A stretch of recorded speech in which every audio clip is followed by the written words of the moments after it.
Add child associations. If you already have a parent account in Schoology for one child, you can add additional children to your account. So let's imagine that Elmer is a fifth grade student.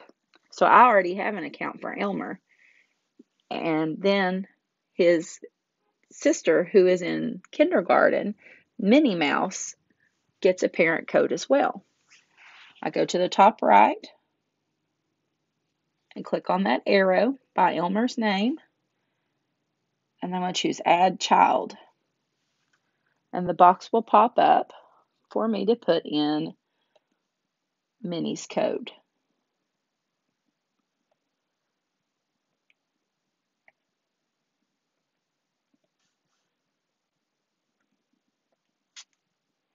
And use code. And it says your code was accepted. So now when I touch that arrow, now I can see my parent account, I can see Elmer's account, and Minnie's account too.